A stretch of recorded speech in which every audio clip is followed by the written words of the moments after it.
Hello and welcome back to The Real Christian Housewife. Thank you guys for joining me today. If you're new to the channel, go ahead and subscribe and hit that notification bell so that every single time I upload a video, you guys can get it. And remember guys to comment as well. So that's out of the way.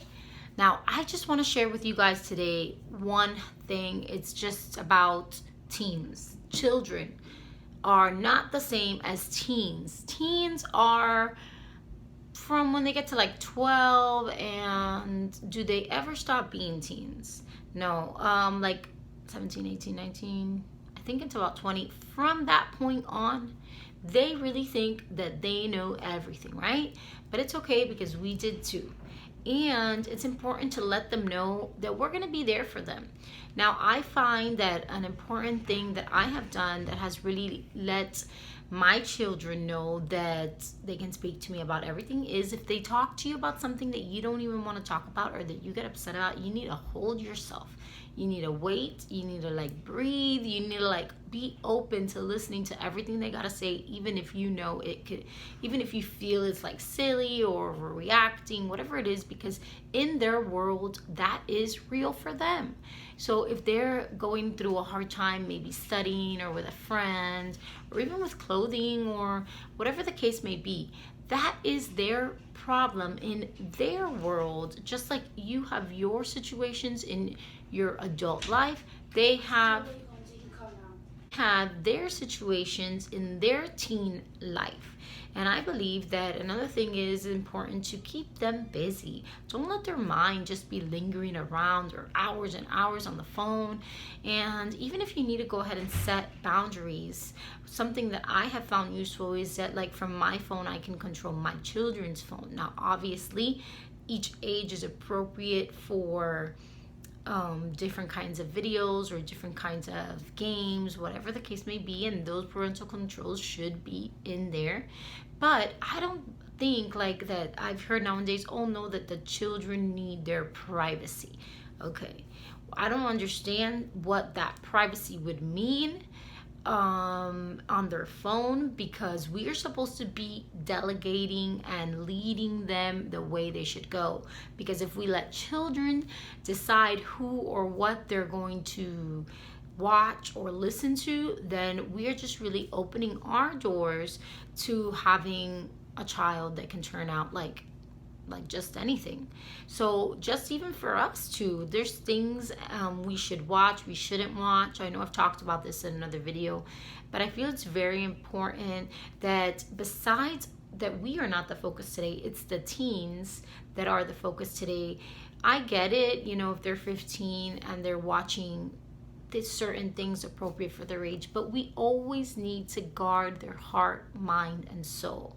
Remember guys, I'm the Real Christian Housewife. So I really want to put in my children, instill in them godly things, because I want them to be able to thrive in the kingdom of God. And I believe, which I've told them before too, when we separate our children by the boundaries we put around them so that they can thrive as children of God, God blesses them and blesses us as parents, because when they are blessed, we are blessed, and we see that our parenting is actually kicking off. It's actually doing what it needs to do, which is parenting.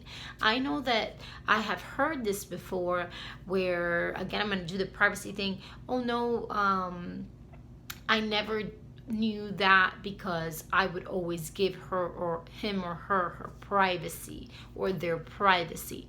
And I think that's a term that we should not be loose about. Of course, there's privacy if they need to change their clothes, or they're gonna speak with their friend and they have something important to say, to a certain extent. But we must not forget, guys, that we are the adults here.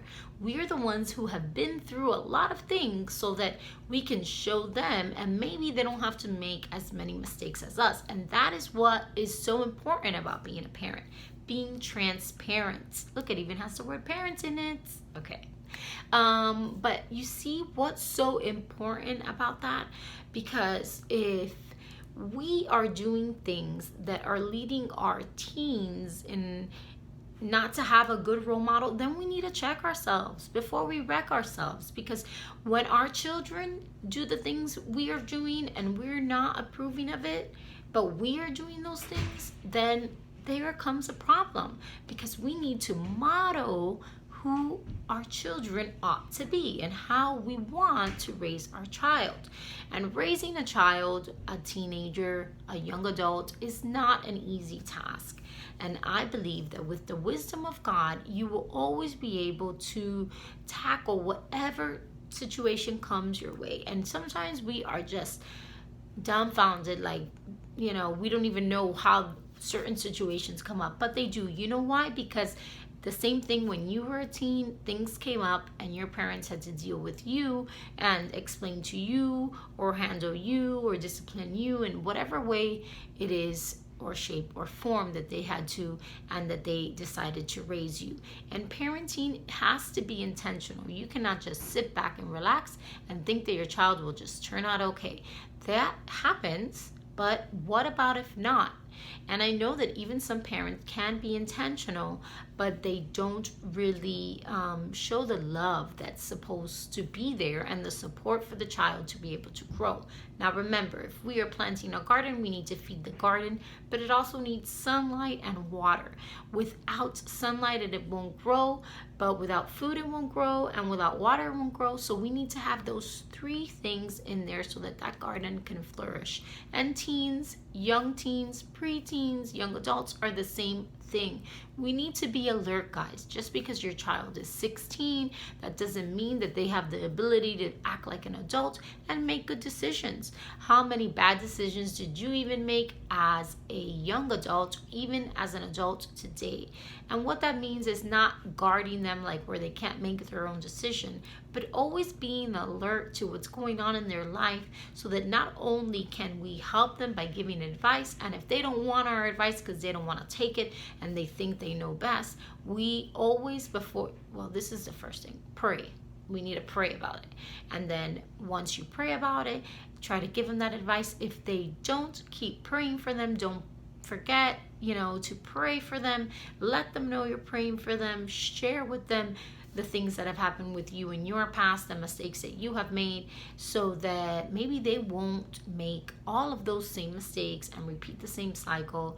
And who knows, be a stand-up citizen, right? We could just remember, when our teen comes in the couple of days or in the weeks to come with different challenges and questions on being able to do things or being able to watch things, remember that yes, we need to let them grow into that person, into that individual that God has made them for, the purpose and everything like that. That's why it's so important that we always pray for our children, so that God can structure that parenting skill for those children, because our children are all different. So we need different skills for different ages, for different personalities, and only God can really help you be able to do that, because it gets crazy.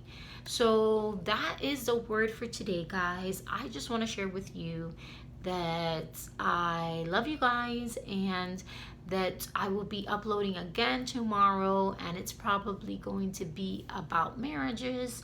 That's what I think, but who knows what happens tomorrow in the morning, right? So remember, guys, watch what they watch, be kind, love them, set those firm boundaries, and we will see our children thrive, and we will raise children that will go into society and be people who are just followers of Christ and are good people who have genuine morals and genuine boundaries, because we have actually been intentional about it. God bless you guys, and have a great day.